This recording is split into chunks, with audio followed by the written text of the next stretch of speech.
you so much for being with us today. Thank you for having me. Okay, so first question. So I like to kind of just talk about your background, how you got started in the business, and how you came to Miami, and anything you want to add in between. So, from a background point of view, I started as a structural engineering drawer. Oh. Yeah, so I did an apprenticeship that's just after high school back in Switzerland, and I started to become or try to be an architect. Mm-hmm. But somehow I was not fully satisfied with this. I was young and I started to travel. I went to the US for 6 months, to Santa Barbara, to California, and to start to learn the language English, obviously at this point. But then going back to Switzerland, went back to work in an architect's office. Again, I was not fully satisfied at that point, in that age. Is this really what I want to do? You know, searching, is this the right thing? So I went for a second travel, backpacking through Central America for another 6 months. Starting Costa Rica, going up and down Central America, to Guatemala, El Salvador. But before I left, actually, I got an offer to go into a hotel management school. I had this idea somehow because as a young teenager, I started to be a waiter in a hotel on a lake. Oh, which one? Which one? It was the Hotel Seerose in Meisterschwanden. Okay. It's on a small lake in central Switzerland. And I worked there for weddings, I worked there on weekends, I worked there, really helped them on the big terrace in the summer. And so I was always in this kind of hospitality. And I really liked that, to be with guests, be with people, serving food, be a host for events and so on. So somehow, one day, I thought, why should I not do hotel management school? So the restaurants I worked part-time, still helping, the owner told me, I can get you into a hotel management school because I want to do a one which is not going 4 years and going through all the administration part because you'd already done it. I did it, right? So there was one particular school which obviously the threshold to get in was pretty high because you need experience in the hospitality before. So you need an apprenticeship as a cook, an apprenticeship as a waiter. So they were actually requesting 4 years industry experience. And he said, I can get you in there. I can testify that you worked for me so many years and you should have a chance to get in. So that's how I ended up in the hotel management school. Interesting. In Zurich, Belvoir Park, Zurich, it was called at this point. Then from there, again, I graduated, and I thought, what I'm going to do, I don't want to go into a hotel either, I want to travel again. So I thought I'd go into South America. I see a pattern. So, you know, I want to go culture, I was always the culture thing. And so I thought, I'm not going to look for a job. About all my peers and colleagues at school, they went to the Marriotts, to the Hiltons of the world, all over the globe. I said, no, I'm not going. However, my roommate saw an advertising for a job of a Swiss hotel company called Movenpick Hotels and Resorts. Yes. They were looking for a project coordinator. And she said, Sascha, this is a job for you. I said, no, Barbara, I don't want to have the job. So she applied in my name, wrote the CV, and sent it. So you said no, but she did it for you anyway. She was my roommate in my apartment when I was in the hotel management school. And she actually sent this application to Movenpick. When, you know, all of a sudden my phone rings and said, we got your application, you're interested in the company, can you come for an interview? And I said, what? Who is this? Who is talking? Right. And of course it was very close to my school in Zurich, so I said, yeah, I can come 2 o'clock in the afternoon. And this is how I ended up then in design and construction for hotels. Wow. Good thing you didn't hang up. You get the call. Correct. Is this So right? it was really weird, and she even tells me nowadays, Sascha, you still owe me because your career is based on me sending an application on the CV to this company for this job. So I actually got the job with Movenpick Hotels and Resorts and start doing hotels in mostly at this time in Middle East, in Egypt, Jordan, Lebanon. I was 25 years old. Oh wow! And was traveling intensely, I would say, to Middle East all the time for project. Israel, Palestine, Lebanon. And what were you doing? Like what were some of your day-to-day responsibilities at this time? So I became then really the main design and construction person from the hotel company. Okay. So I defined the standards, I defined the space program, I made the briefs for the designers, interior designers, what kind of concepts we would like to have, coordinated architects, engineers, third-party consultants to design and construct the hotel. So I was more or less, I would say, the rep of Movenpick Hotel and Resorts. And was very creative because we could really start define a hotel as per the location. Right. And that brought me into obviously all these cultures. And that's how I also got then into a bigger company, which is Shangri-La Hotels and Resorts from Hong Kong, who asked me, can you come and open the development office in Middle East for us? Because they want to expand outside of Asia. It was a very Asian inspired brand. So now, about how old were you when you made that transition? 31. Okay. So I moved with 31. I moved to Dubai, took that job, and started to build design and construction for the first hotels Shangri-La had outside of Asia. Dubai was the first, Abu Dhabi the second, with followed by hotels in Oman, a big resort. And because they were all management contracts, so I worked mainly with third-party owners, so we were just a hotel operator, but we actually defined the standards. So they, through the contract negotiation, management contracts, we actually also defined the standards, the design. And that was a very interesting role because I was really then based in Dubai and traveled from Dubai all over the globe. Wow. And also Shangri-La Paris was another hotel. We had one in Vienna, which then obviously didn't came through in 2008 because of the recession. Right. But also in London, the Shangri-La in London at the Sharp Tower. It's a very famous hotel. And that from this point, then MGM from Las Vegas approached me. Okay. And said, would you be interested to do the same what you did for Shangri-La for us, because we want to expand out of Las Vegas with the hotel brands we have, the Bellagio's, the MGM Grand, the Skylofts, and Mandalay Bay. Of course, non-gambling, because we were in the Middle East, in the Arab world. So I said, yeah, I'm interested. So that's... Okay, so how old were you when you made that transition? I'm 36. Okay. Yeah. 36, 37, or 7 years with Shangri-La, and then I went to MGM, correct. Okay. So, and that was a very interesting time as well, because it just went into 2008, 2009, the recessions just started literally, and the world slowed down a little bit on financing all these hotel projects, but we kept going. Mostly in India and in China at this point. That was the main focus for MGM. And I did this for 3 years until I received a phone call from Langham Hotels and Resorts based in Hong Kong and asked me if I'm interested to move to Hong Kong. Okay. At this point I was already married and I had one child. Oh wow. And the son is born in Dubai.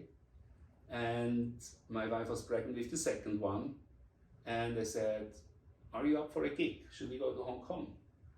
And so I moved to Hong Kong for Langham Hotels and Resorts. So was your second child born in Hong Kong?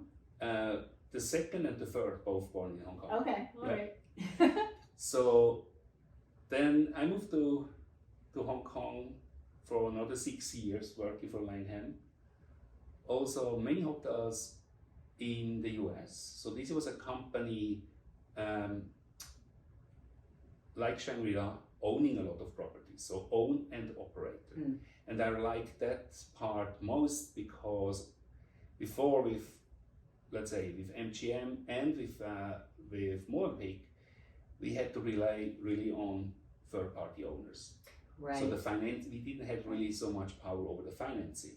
So it was, we always had to convince them to invest in the right, you know, architecture, in the right quality, Materials and the everything. materiality, because it's a luxury brand. So, but then being on the owner side, you only had to obviously get your owner over the line Right. about the investment. Right. So you could actually define a little bit the budget differently. On the other hand as well, you had very clear parameter what the financing boundaries are. Right. So when you start scaling a hotel from space program point of view up, so you have to really be a little bit more mindful, correct, how you actually utilize the space, Yeah. right? Because it's all about return of investment at the end of the day Yes. for the owner and for the company as well. Right. So that brought me to the US for hotel development a lot, because the owner had many properties he actually acquired over the years. So he had the Federal Bank in Boston, for example, which was operated at this time as a Hilton, and they became then a Langham.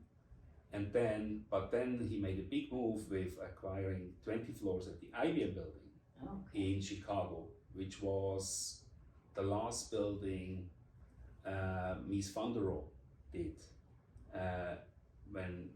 in the 60s.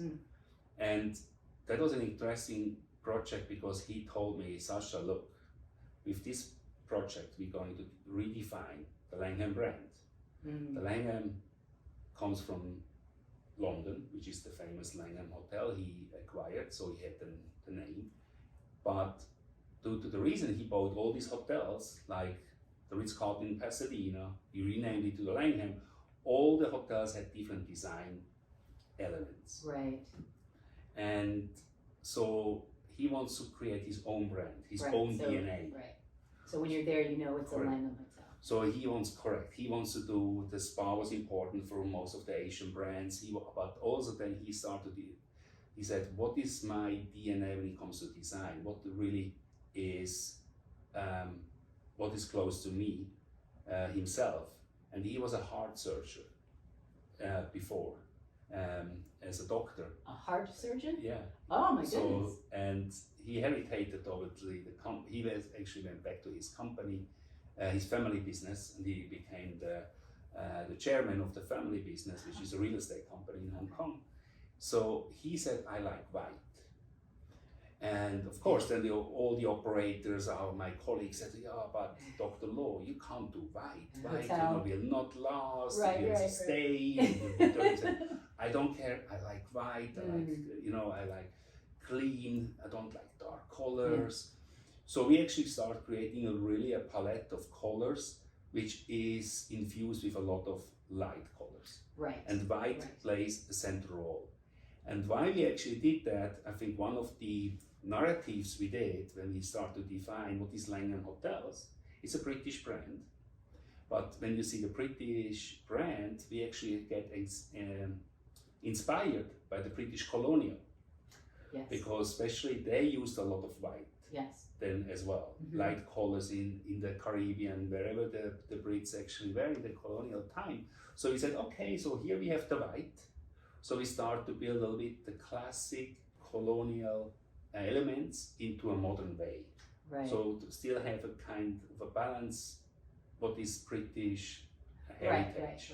Right. So it's not just random Correct. things, but it actually has like a foundation. So foundation. So when now you go to a Langham, like Boston, which is fully renovated now, over Chicago, you can see that kind of air, open space, white, and art plays an important role, always art.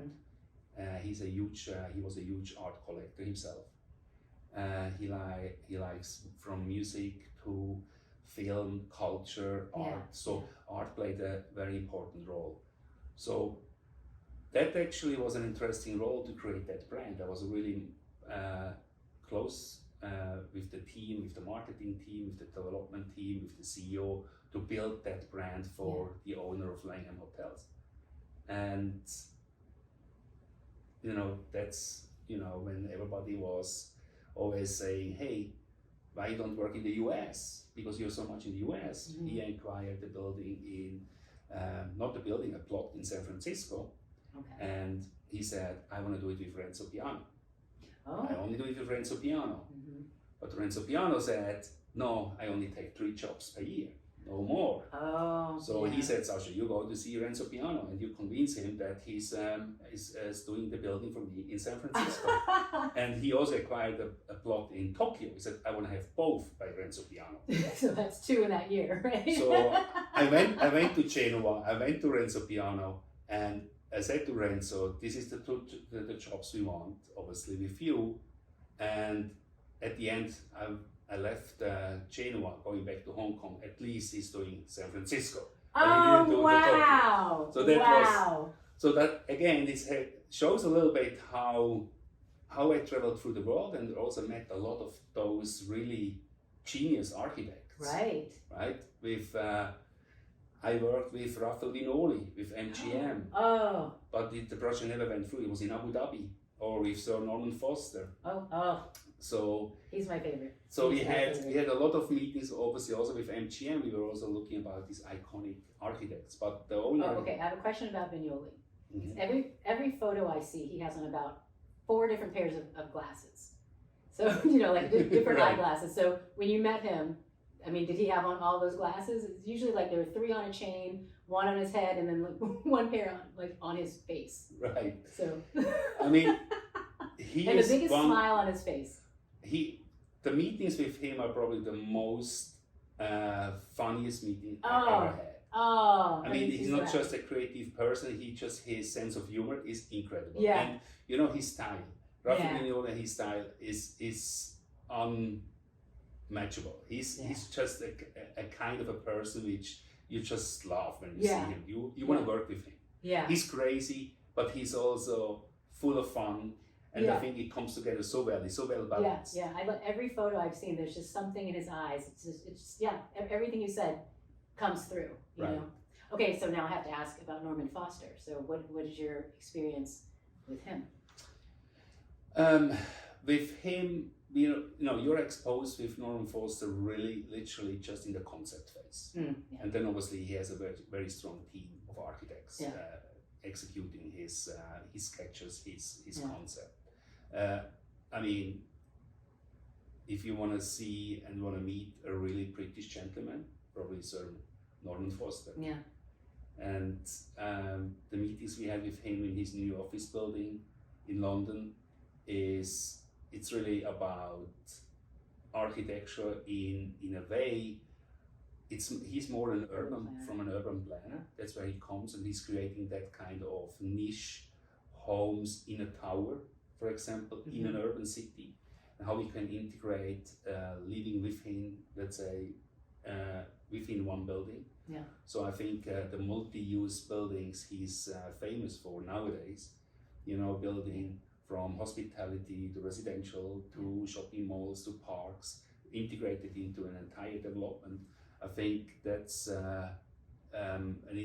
very interesting thought process, because urban planning is a totally different game. And that's part of his background as well, because he started out working, I don't know if it was Manchester specifically, but he started out working in the building and planning department before he went off to architecture school. So I think that's always informed how he goes about his projects, rather than like, here's my design, you have to do it. He's very aware of the process that you have to go through in order to get, your final design built. So, and it's interesting, because my work my entire life is, I would say, is 90% interior design Mm-hmm. and only 10% architecture. And you could see more and more how those kind of lines come together. Yes. You know, yes. and you see architects doing interior design, or you see interior designers start creating architectural Right. elements. And I think that's what the trend started 20 years ago. It's not just a building from outside which gives you one impression. It's actually you want It's to the whole process. you want to have it all integrated into the interior as well. Yes. So I would actually say it's more driven from bringing the soul outside Yes. than the shell inside. Exactly. Oh. So, and I think that's I saw that trend coming for especially when I was in Middle East, because back in Middle East you had, for the tourism industry, you create this kind of 1001 dreams, you know, that you want to showcase the Orient, you want to showcase the Arab elements. Yes. So you start to gimmick. Dubai is a great example. They start to gimmick, let's say, old buildings into a new way, because they want to showcase, let's say, the modernism of their heritage. Yes. And I think this is when then all of a sudden you saw the, let's say, Arabic architectural elements, which vary between from Morocco to, you go to Tunisia, you go to Egypt, or you come then over to Saudi Arabia, or Oman particularly is a very interesting case when it comes to architectural style. But then you see actually how this is transformed into the interior, especially in the tourism industry, and this is where people are seeking. They want to go they go to Oman and they want to really be in Oman. They don't want to be in Singapore. Right. Right? They don't, so yeah. I think. Okay, so here's a question for you, kind of along those lines. So a friend of mine, she was asked to design a French bistro. This is in LA. And so she presented her designs, and they said, this is great, except it's too French. We want this to be what Americans think a French bistro looks like. So do you ever deal with anything like that where, you know, maybe authentic is too far, or I shouldn't say that. How do you incorporate those sorts of elements in a way that people from the outside can enjoy and understand? I think it's particularly important when you know your customer segment. Yeah. So I see that, for example, in the cruise industry. The cruise industry, we have our guest segment and where they come from, the geographic area where they come from, for example, the US, that defines a style. Right, right. So what you're describing is, if depends on the area and what customer you have, is authenticity the right thing, or is it going to gimmick something? Mm-hmm. So when I'm saying that in the luxury segment, normally you need to be authentic, Yes. right? If you go a little bit more mainstream, you want to give the flavor of Italy or the flavor of France, but you want to be still, in your particular case, maybe more Americanized. Right, right. Because you feel comfortable what you know, right? But I would say, if American travel, for example, overseas to Europe, and they go into this beautiful historical city, and they are overwhelmed, but all of a sudden they see a Starbucks, which has has the American look and feel of a Starbucks. They don't feel comfortable. Say, this is wrong. Right. So they want to see maybe the Starbucks because they know the brand and they appreciate, let's say, the coffee and so on, and they're really looking for that. But they want to see it maybe sitting in a historical building. Yeah. Shouldn't be, and then they feel off if it's Americanized. Right. So you see what I'm saying. Yeah. But on the other hand, if you go, and I think this is really more particular to a certain clientele, which maybe are well traveled, and also maybe applies a little bit also to a guest segment who is more affordable in regards of where they travel. Yeah. So I see it more in the upper scale area or in the luxury. Yeah. So You cannot be authentic, especially with the buildings and the building costs nowadays, and then you serve pizza for $3.99. right. Or have a croissant for 99 cents. Right. So you need then a $7 croissant, but who Right. is going to buy that? Right. So I think it's a balance where, especially what is the market you are serving for. Mm-hmm. And I think architecture on the hospitality and interior design, it's all about that. It's actually what is your guest segment you want to attract. Right. And what's the expectation? So what is correct? You cater for them because Right. you want to sell out of, let's say, the ultimate vacation. Mm-hmm. You want to create memory. Right. So I think it comes all about to know your guests, Mm-hmm. to know your market, and then you actually design and build according to their needs. Right. But again, I think if it's 2-star, 3-star, 4-star, or 5-star in the hotel, the place to be is very important. So you don't want to, again, I think you want to appreciate, you go to a city, you want to be within the city. So if I say, don't build Singapore, it's not as don't take this wrong, right? Singapore has been created out of a jungle. They built a city, a modern Right. city. So is Right. Dubai, for example. Yeah. So they have now also found their niche, how they differentiate themselves. But Mhm. let's say at the earliest stage, they just build a building or create a place which you could easily transform somewhere else. You can say, oh, this could be in, again, San Francisco. This could be in Right. LA. Right. You know, it doesn't have that sense of place. Right. So the sense of place nowadays, I would say, is something people are seeking more and more. Yes. You want to go to Miami, and you want to see. You want it to feel like Miami. I am in Miami, Mm-hmm. right? Mm-hmm. You want to go to LA, I want to be in LA. Yeah. Right? So, and I think that's more and more important as well, not only in the luxury segment, it's everywhere. Yeah. People travel more, people are exposed with the media, with everything. They see it on TV, they see it in their favorite Netflix series. Right, They see right, it, right? They yeah. know they have a certain expectation, and you Yeah. need to deliver that. And I'm so glad you said that because I feel like a lot of architecture can be trendy, and so you have like, okay, this becomes a style that's cool, and then people are just putting that everywhere. But you know, what makes sense in Norway doesn't necessarily make sense in Miami. It could be very cool, but you know, when you said just a sense of place, I love to see just when you've got the feel and the texture and you know, just the materials that make sense for a particular location, Right. as opposed to imposing, you know, what is avant-garde or what is next in architecture. It's like, Right. well, but where are you designing, you know? And as you said, like, who is this for, you know? Like an example I always use is, you know, back here in Florida, one of my friends is literally an alligator hunter. You know, so that's a totally different type of person. But you know, he has to live somewhere. He Absolutely. goes out to restaurants. You know, he does all of the same things. And so, you know, for him, maybe, you know, very avant-garde modern architecture isn't for him. But that doesn't mean he has bad taste. It just means it's different. Right. So then, how do you provide something for the different types of people that you know come into contact with? So I think it's a very interesting point because I remember a time when I called that kind of style was industrial chic.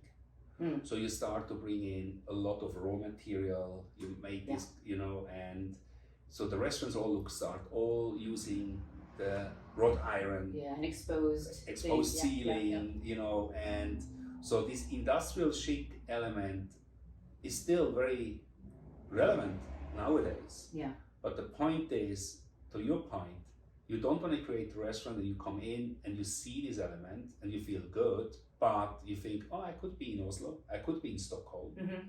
And where did those trends more or less started? Slightly the northern Scandinavian countries, for example, or in England.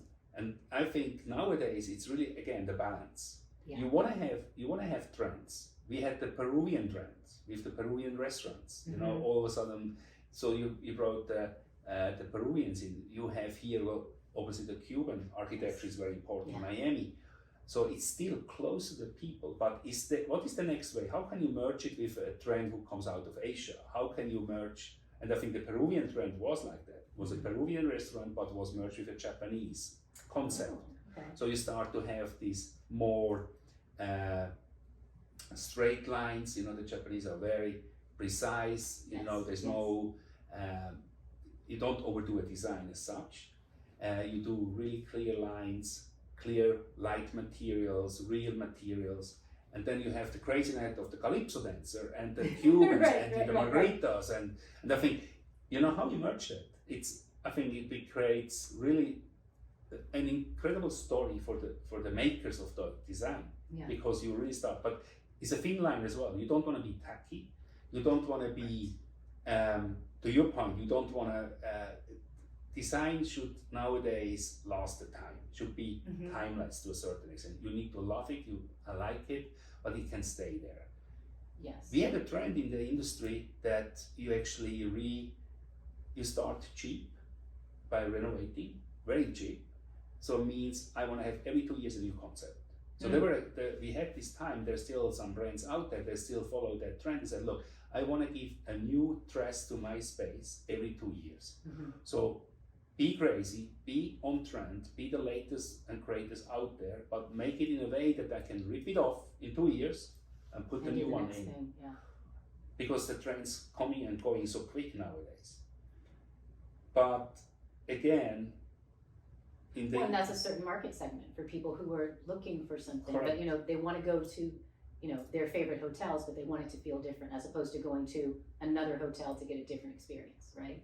And then of course also the different generations we are having to serve, right? I think that's nowadays even the bigger challenge. I would say I'm a Generation X, so I came after the baby boomers. So I start to learn or to appreciate what my parents liked, right? That actually somehow formed myself or my generation.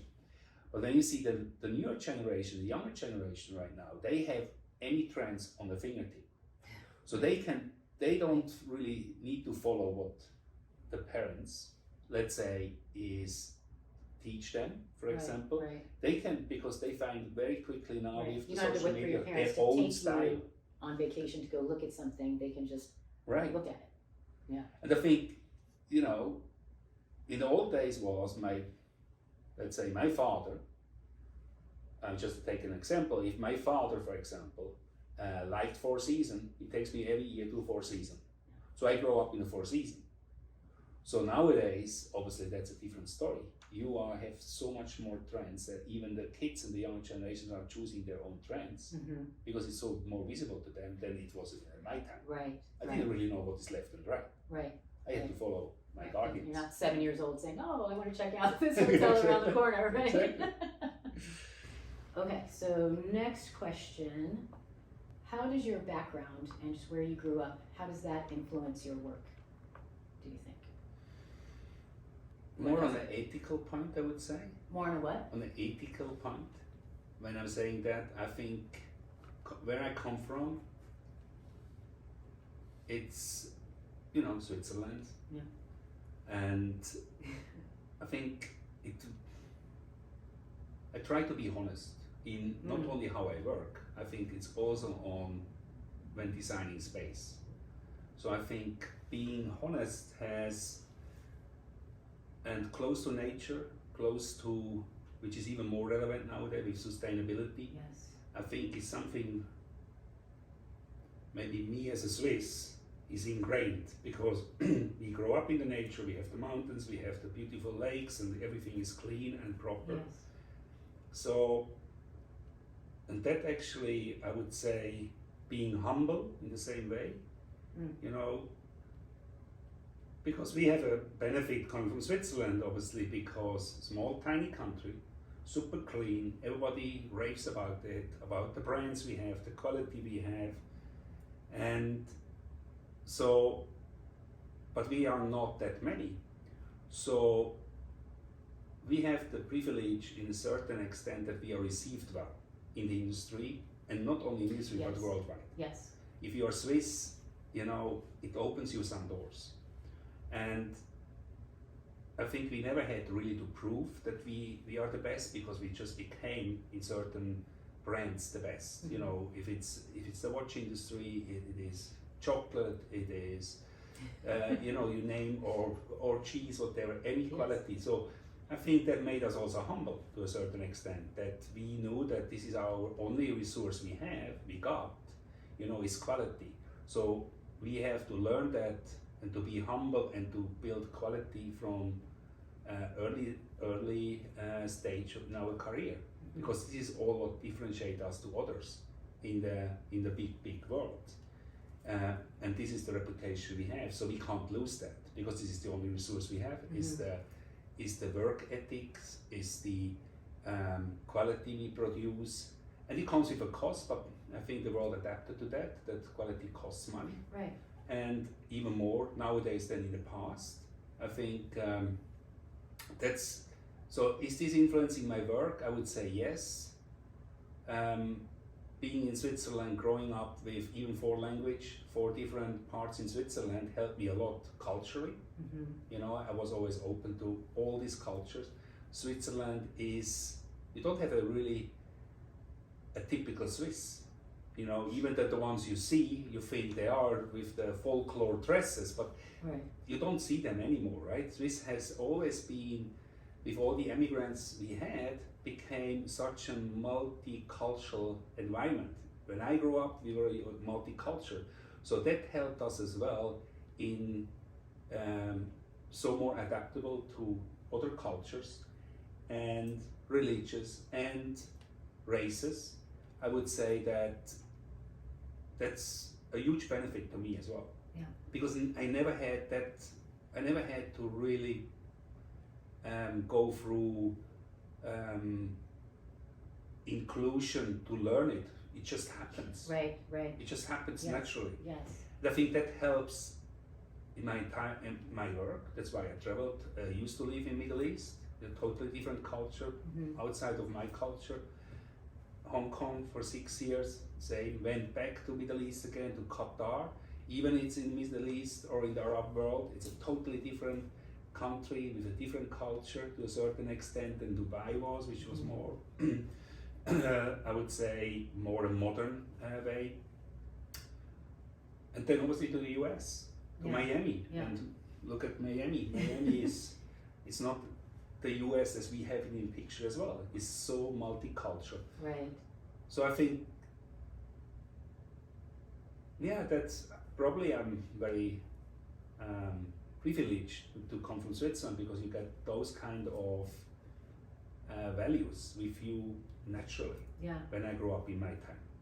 It's so interesting you say that, because when my mother went with me on a trip to visit Switzerland, I think it was maybe the 3rd day she was there, she said, people treat you differently here. And I said, you know, what do you mean? Because I'm so busy looking at all the architecture and you know, all that stuff. And I said, well, you know, what do you mean by that? She said, like, you don't get just the looks and the stares, and you know, she's like, they treat you, I'm trying to think of the word, and I was like, equally? She's like, yes, you know, and everywhere you go, it didn't matter if you were in a 5-star hotel or if you were at the train station, you know, just wherever, there was this, you know, this mutual respect, you know, that people had for one another. I remember we were walking down the street, and there was a gentleman who was he was on crutches, you know, and just even then the way people treated him, it wasn't like, you know, they were trying to get away from him. They gave him his space, you know, they acknowledged him, you know, and there was just such a respect, you know. It was clear that someone, if he needed help, they would have helped, but it wasn't, you know, poor him, or, oh, I have to get away from him. It was just so much respect for every human being, and she loved it so much. And it was just interesting that she said that, because I'd never put into words, you know, other than the chocolate and the cheese and everything's like, okay, well, you know, what else is it, you know, when I go there, because I just feel so good when I'm there. And I think that's it. Just, you know, you can just walk around freely, and you feel just this mutual respect. Right. That's coming, you know, from pretty much from everyone that you're meeting. So that's interesting. And I think that, to go back to your point about work, I think that is probably so welcome with the people that you work with, because you never know, like you have, this VP coming in, it's like, okay, well, what's this guy going to be like, Right. But when you have someone who is just naturally very respectful, Mhm. on a human level, so, it's less about, well, what's my title, and so you're not doing all of that, and you can just get to the matter of hand, which Right. is, how do we create something wonderful, And I think what is also important, maybe to that point, when it comes to the level of quality we actually deliver, or Swiss companies deliver, is it starts actually with our education program. Even I traveled around the world, and I have now the fortune to send my kids to the best schools, private school. I still believe the educational program we have, especially in, let's say, after high school, if you do an apprenticeship, or you do a dual system, or you study in a university, I think is so unique and is so powerful. And I'm a big fan, obviously, from our dual system when it comes to, even I see myself doing Hochbauzeichner, which is a structural engineering drawer. Yes. Was a dual system, 3 days in school, no, 3 days at work and 2 days in school per week. Right. So 2 days in school, and then 3 days in the architect's office working as an architect, or get trained as an architect, doing your own drawings. Obviously at this time AutoCAD just started, but really hand do blueprints. And I think this, in my opinion, is so unique to Switzerland. In any field of business we are doing, even if you go into finance, you do this in a system, dual system in a bank. Right. You go to school, and 3 days you are in the bank. Right. 2 days you are in school, 3 days you work in the bank. And I think that's so unique to have that degree, and to actually nowadays you can go even further into the master with that path. Right. I think it's incredible. Well, and so when you graduate, you're already a skilled worker. Correct. As opposed to now you graduate, now you have to start entry level. Now now you're kind of learning on the job, as opposed to learning the job while you're in school, which makes so much sense to me. So when do you start the apprenticeship program? Like at what age does that typically begin? So that starts, I think, after high school. If I take the US term, so with 17. Okay. So there are 3 years or 4 years, depends on the business. So at my time it was 4 years. Okay. To graduate. So you have a degree in architecture. But then, of course, if you want to go into the bachelor or into the master, then you go into the university and you build on that. Okay. Right? And or you continue working in an architect's office, and you do it as after work kind of courses, online courses, online courses. So I actually started doing as well. So which is I started actually want to do my master in architecture in the University of Zurich, and but then I had to stop it because of all the travels. And I couldn't really cope anymore. This when I was so young, but I was very eager to get the title, and then obviously, but I was focusing again, learning also the hospitality aspect, being a waiter, then going to all the cooking classes, in school to get my degree in my bachelor in hotel management. Nowadays it would be a bachelor. In my time it was not a bachelor, it's equal to a bachelor, but Switzerland didn't have the bachelor programs at this point, and it now is certified as a bachelor. But when I did it, you also learned really cooking for 300 people. Wow. So you start to create your menu and so on. So you had also that part. And I think that's again is the system in Switzerland. I feel is so good as a young person. You are not locking yourself into one path. You learn something which gives you the diversity, which then all of a sudden you can start really say, hey, I really like that. So with that degree you have, or you're, for example, in an apprenticeship, you're more an all-rounder in that field. Yes. Than a specialist. So it gives you the options then, okay, I want to go be a specialist, I go in as a second education or this path. I think that's why it's so powerful. You know, you not Yeah. select, I want to do this, and then you are locked into that. And then you're 24, 25, you wake up and say, I don't like it. Right. Then you start all over again Right. on another specialist field. Mm-hmm. So when I teach something to my kids, I hope they will choose one day, they go and do an apprenticeship Yeah. in Switzerland. Well, Even they never lived in Switzerland. They know Switzerland from their vacation.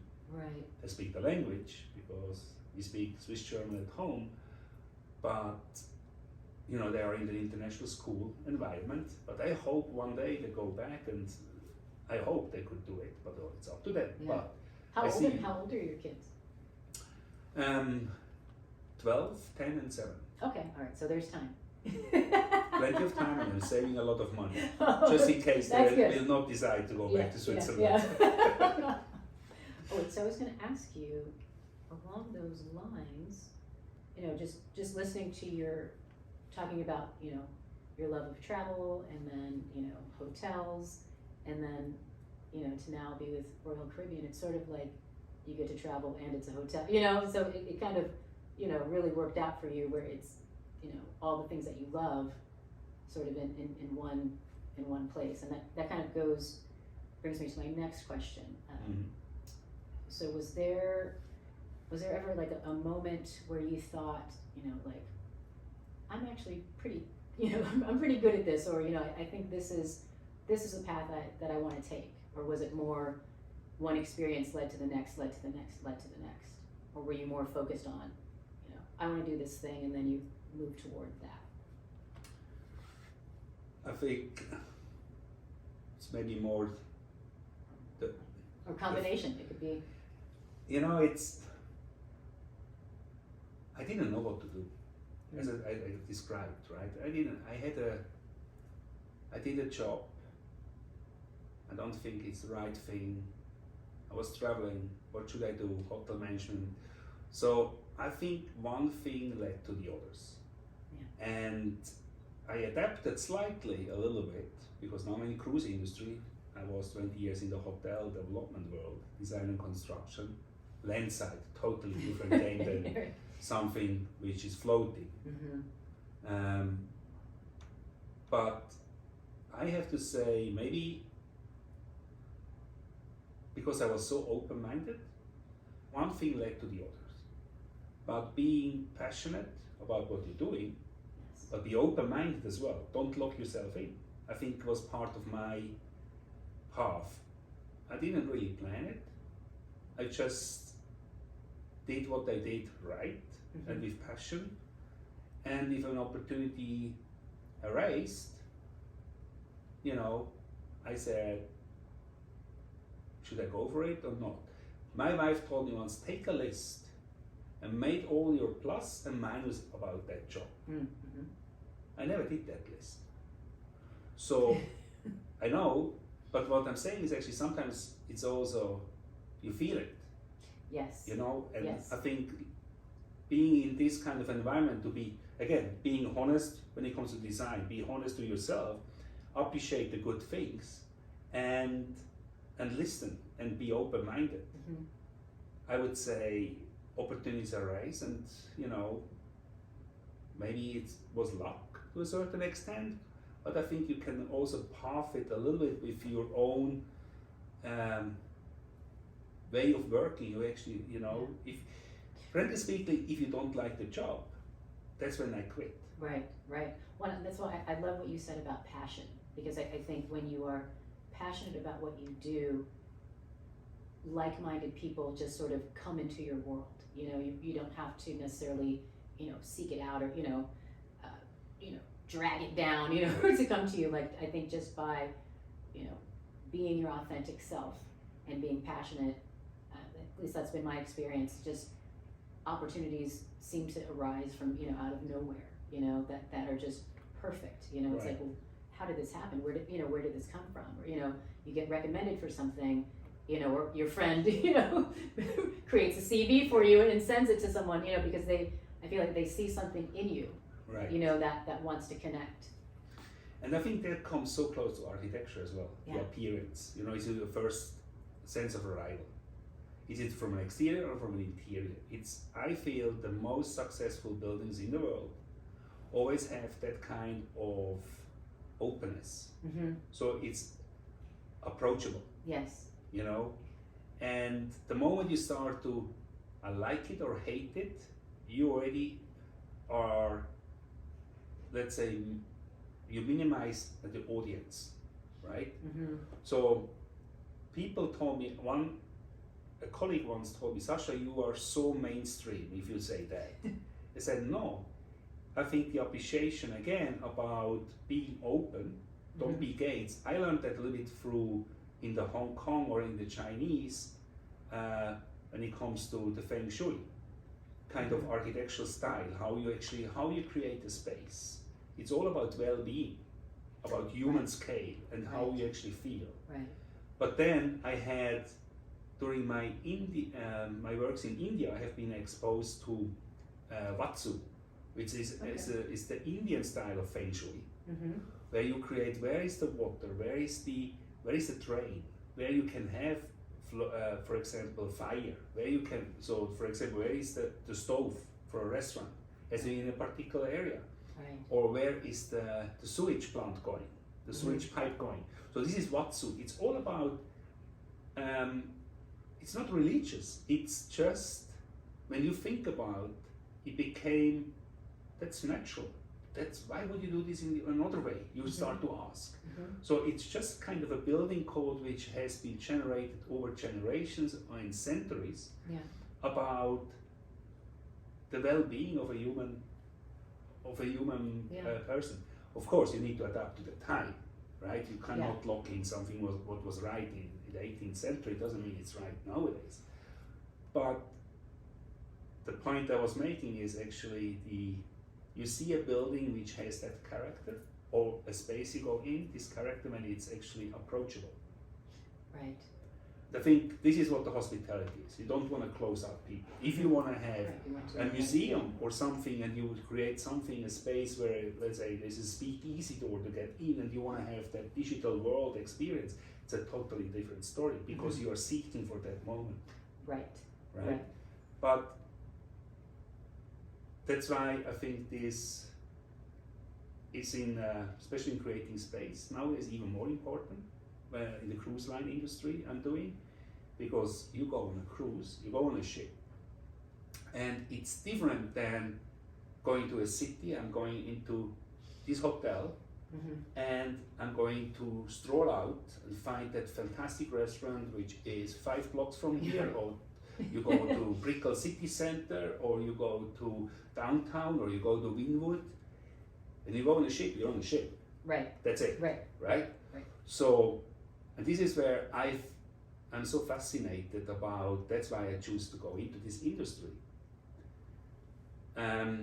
is how you create the moment.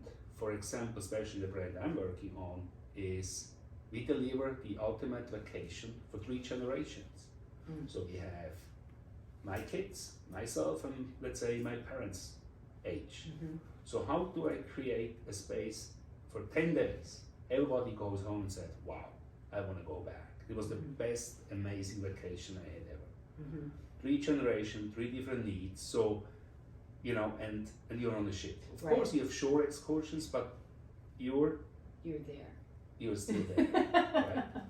And I think this is when architecture comes and creating space so important, because you need to find the balance to keep everybody happy, and you have to find, for the 3 generations, you need this kind of niche areas where they can also be maybe for their own, because I cannot give my 3 kids for 1 week on a ship to my parents, or because they will, they would drive nuts. Right. So the point is, how you create that so everybody has this kind of balance and you're not exhausted, because you want to have the ultimate family vacation. And again, this is totally different than the land site, where you create an address, the place to go, but you still had space with, you try to. I think the trend was also in the hotel industry was you want to bring in, then you want to belong to the neighborhood. So you want to work with the local barista man. You wanna work with your local beer brewer. You know, so you wanna be part of the neighborhood. You know, as a hotel, the restaurant is the address. People come in and mingle with the hotel guests and with the locals and so on. And I think that's again creating a space in a city environment or in a location. In a ship, it's different, right? So why? In the cruise industry, you go on a vacation on a cruise in the first place. What do I going to expect? Right. And the brand I'm working is of course, destinations are important. The ports are important. So you go to this fantastic. You go to Rome. You go to Valencia. You go to Cyprus, to the Greece islands, and so on. It's fantastic. But end of the day, you still have a ship, and people come back to you because of that ship, right?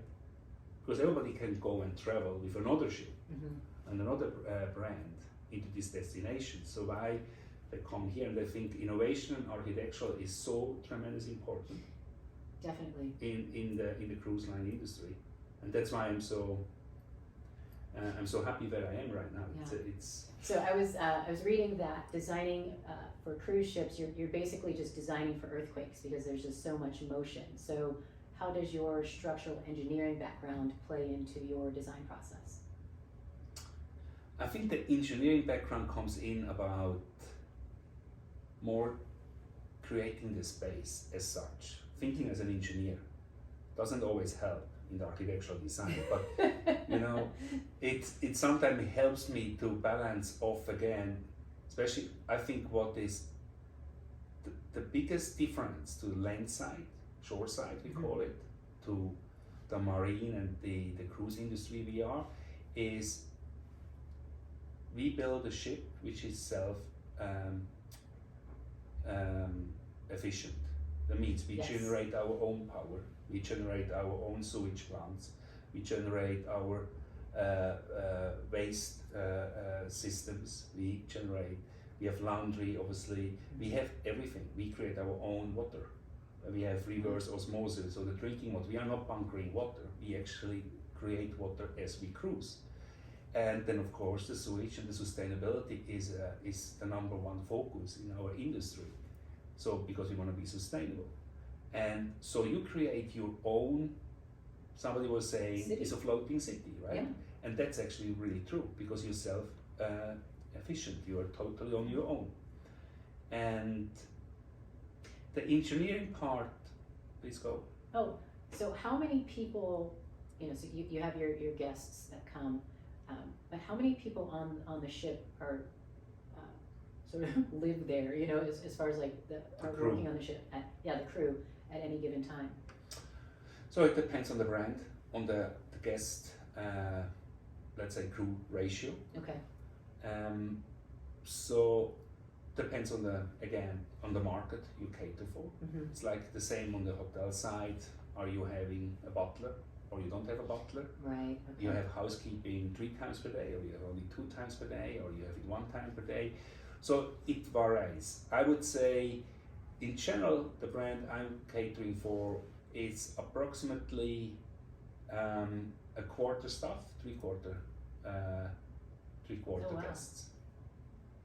So you can imagine we have ships that are cater for 7,000 passengers.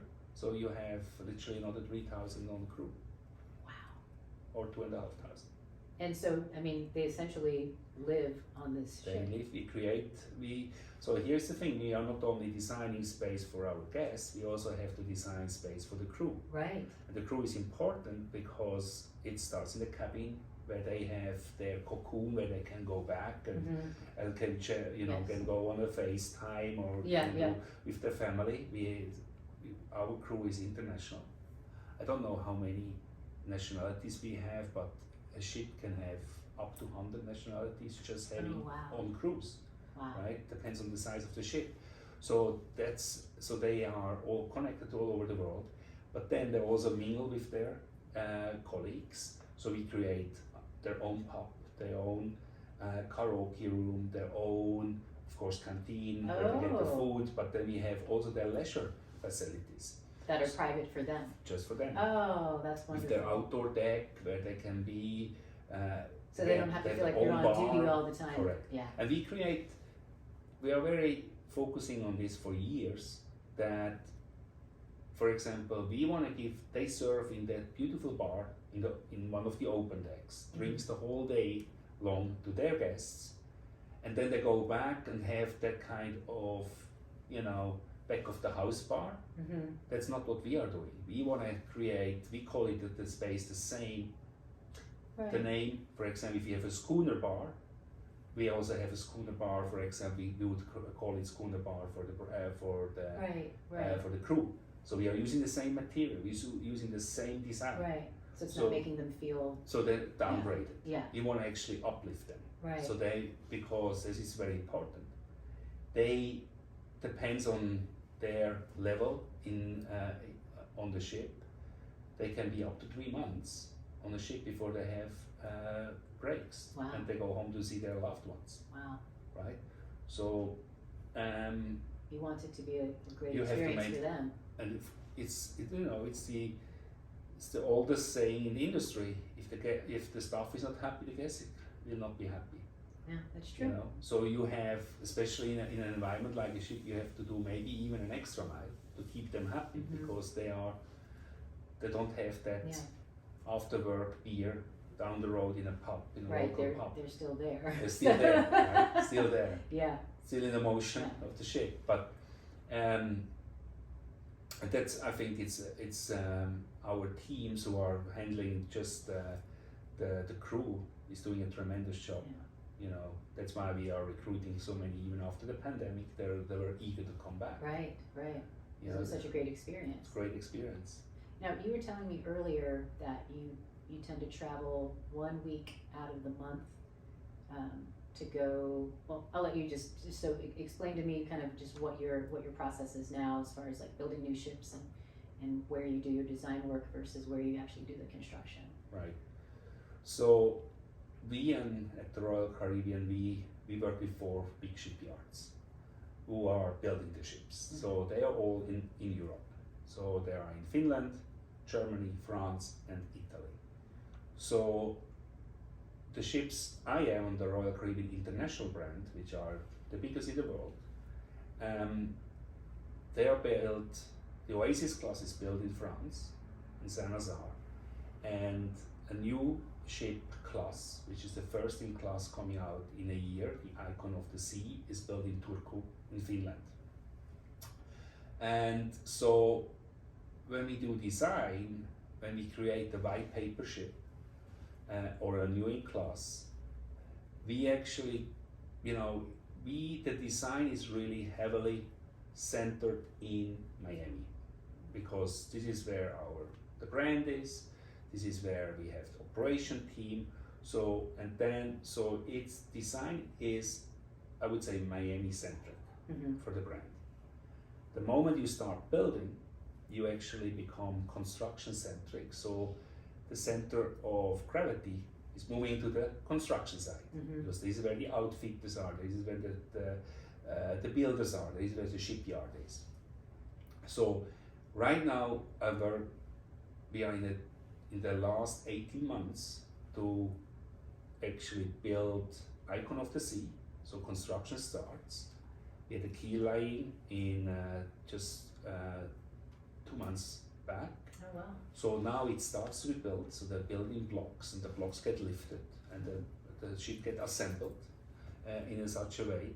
So it's now, everything is focusing now more there. So it's quality control, it's design coordination meetings with the outfitters, is reviewing mock-ups, reviewing samples to make sure to substitute materials, which is more and more a big issue due to the supply chain shortage of materiality. You don't get it on time, because shipbuilding is really timely, precisely measured.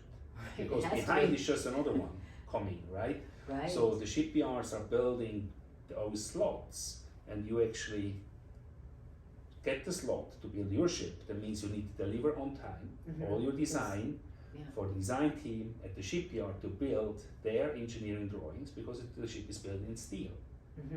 right? So everything is steel. When I came to this company, they interviewed me, the chairman of the company asked me, Sascha, how much do you know about shipbuilding? I said, frankly speaking, I didn't know that steel is floating. Right, seems too heavy, right? So that's how much I know. So learning that to see how precise the time slots are and all these deliverables and submittals on design is so relevant to the shipyard. That's a tremendous undertaking from a project management point of view. Right. Because we have dozens of architects who are creating space for us, right? So they are doing landside. There are big names in the design world, and they create with their understanding, with their design. That's why we hire them. But then we have to make that design shipshape. Right. So we have to make sure that it meets all the codes.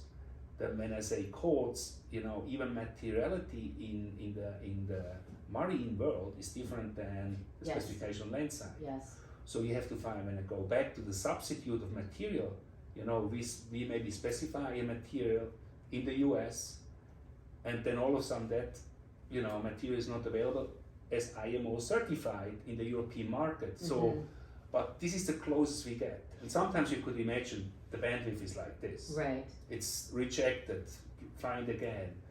So that's why at the moment we do not build the ship. This is the shipyard. But we have to make sure that from a design quality point of view that we can really guide all the outfitters, all the turnkey partners, which owned by the shipyard, not by us. We are the owner of the ship, but the shipyard built it for us. That we actually guide them and give them the right instruction and also approve. Because once it's built, it takes more to redo than you do it actually on landside. Landside, you just knock the wall down and say, no, okay, do it again. Yeah. Put the stucco on again. It's not good. Right. Once the stucco is on the ship, it's there. Yeah.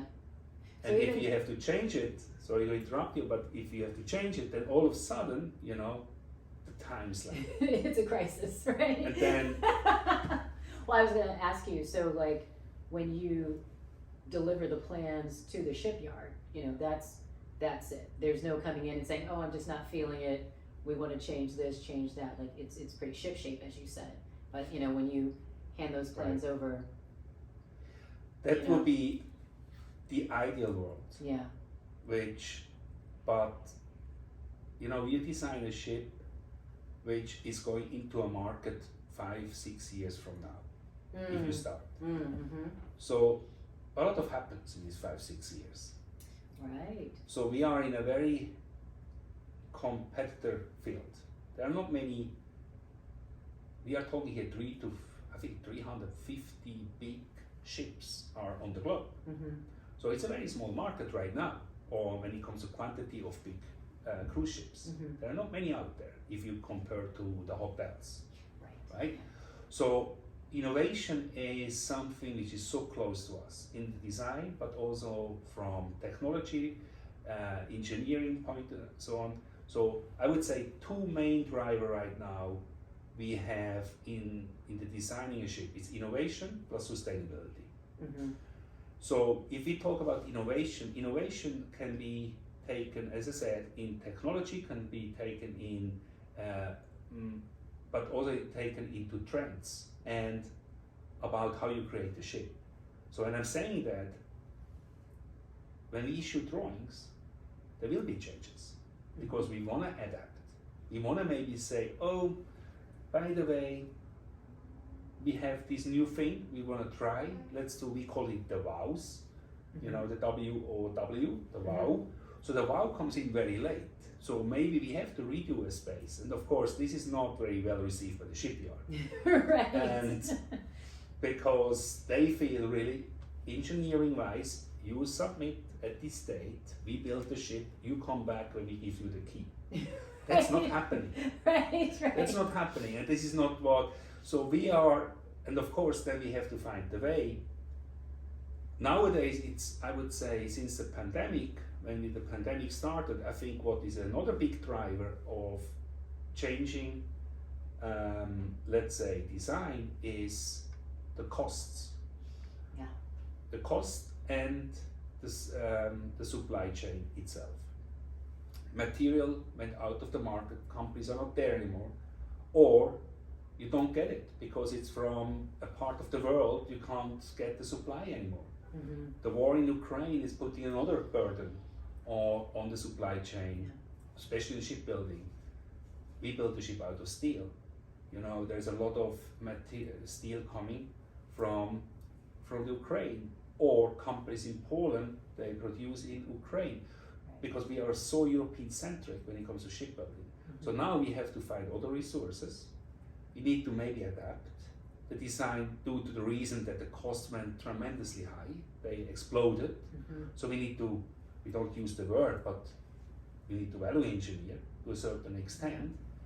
So that means that maybe is also going to simplify certain detail after you submit it already, because the contractor doesn't get the material, or the price for that material is skyrocketing high. Right. So if something was aluminium, or can we find something else? Because aluminium has tripled the price. Right. And we are talking here so much quantity in such a short time that we try to help them as well, to help them with solutions. How can we overcome? Because the last thing we want is they go out of business. Because if they go out of business, we can't finish the ship. Right. Right. Or it's delayed. Mm-hmm. So I think we call it like it's a three-party collaboration. It's between the owner of the ship, which we are, Mm-hmm. the shipbuilder, which is the yard, and the third one is our supply chain. So we work close with them. When I say supply chain, it's really the builders, which are contracted by the shipyard. Yes. So it's because they are small business, because they're very specialized what they do. Yes. So if they do marine world, they are unlikely doing So, yeah. something else. So we need to help them as well, and we can only win together. Mm-hmm. And I think that's what is very unique in this industry is compared to where I have before, is that cooperation and trust between the partners, because it's a small world at the end of the day. I don't want to say, but on the shore side, I have to be careful what I'm saying, but if you are not happy with the main contractor, fire him, get another main contractor. Right. Right. So you don't have that kind of selection Mm-hmm. on the marine world. So I think Yeah, the you level have of to make it collaboration work. is great. Yeah. That's why we as an owner, we go really literally, I'm going monthly a week personally as a VP, but my teams, all the venue coordinators of the ship, of the different areas, they go there maybe for 2 weeks, 3 weeks. I even have somebody now placed over there working from the architectural design, who is just there. She actually, I asked in my team, who would like to live in Turku? And she said, I'm going. and said, okay, Holly, fantastic, go. And so she's there. Of course, we have also in our side office, we have colleagues which working very close with us, who are doing more the execution side. But again, they're not the new build architectural teams like I have in Miami. These are more than the engineers, the executor, they are more project manager with the contractors. So the aesthetic is in Miami, the building is in Turku or in France or in Italy or in Germany, and we just go there and really collaborate until the end. We are very on top of the game with them. Yeah. We are very hands-on, Yeah. I would say, super hands-on. We want to make sure the quality is right, and that means we need to help them sometimes to articulate the design as well. Right. Right. Right. Okay. I once asked a colleague if you could give a young architect or designer one piece of advice, what would that be? Be open-minded.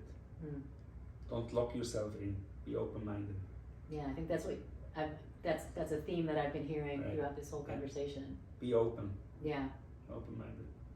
And then the last one, this is something that's been really important to a lot of the architects and designers that I've gotten to know, especially during the pandemic. So, how do you balance work and family life? I think we learned a lot through the pandemic, right? I think since then I can balance much better in regards of literally come home and spend time with the family. The pandemic taught us that somehow because How were you before the pandemic compared to now? Restless, working like crazy, couldn't switch off the work, planning already the next trip. I was traveling around the world, try to balance especially my private life over the weekend. And during the pandemic, all of a sudden you drop off your son for soccer, or your daughter for ballet, and all of a sudden you think, oh, that's cool. I'm spending time, and and I think now the world changed. I think the corporation in the world, everybody realized how much more family value comes into, also how more ease yourself are doing work because you have that balance. You're not that restless person anymore, right? So I think if the pandemic taught us something, is being closer to the family and appreciate the good part of social being together. Yes. And I think nobody wants to miss that anymore. And we have a policy in the company that no more meetings after 5. Everybody needs to leave the office. And we as leaders, we try really to enforce that.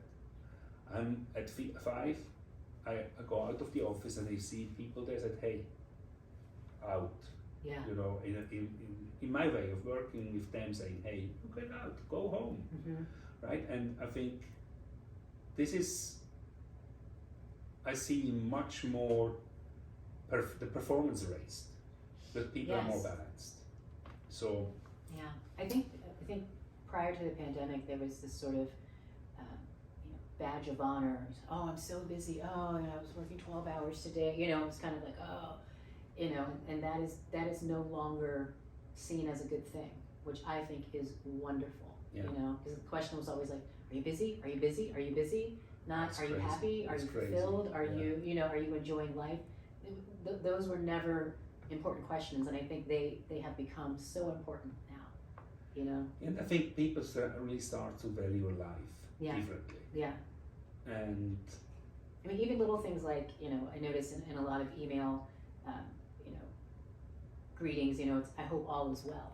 And that wasn't, the case before. Just happy Friday, and then like you gotta go on. But now it's, it's, because things are happening, and I think we've just become more truly connected in a way where we had all of our devices and everything before. Right. But now it really is, how are you? Correct. Because there could be something going on. Just having the first hug, somebody coming to the office and all of a sudden, hey, can I hug you? Yeah. You have culture like they don't give you a handshake right now. They still give you the elbow. Oh. But we get them there as well. Maybe there will be a day when we can hug them. No, I remember my first, post-pandemic hug. It was actually a surveyor friend of mine who's Swiss. And so we met on this job site. It was like, Eric, he's like, Shabana. It's like, oh my gosh, I'm actually hugging a person. Exactly. It was so nice, because we just took it for granted before, and I had not seen him in person for a year and a half. I went from seeing him all the time to, okay, now he's on the phone, now he's on the screen, to, here we are again. It was a lovely, lovely moment. I think we appreciate small things which we took for granted. Suddenly, and I think family is part of this. Oh yeah. How is your family? Oh, they're great. But now if you ask somebody how is family, he comes up with, yesterday he had a soccer game. It was amazing. Right. All of a sudden you have those experiences live, and you don't want to miss it anymore. You want to be there. Right. Yeah. And I think that's how I balance. I think the pandemic actually helped not only me, many people start really balancing work life in a healthy constellation. Yeah. Well, I think that is a great way to end this segment. Okay. So thank you very much for being with us today. Thank you.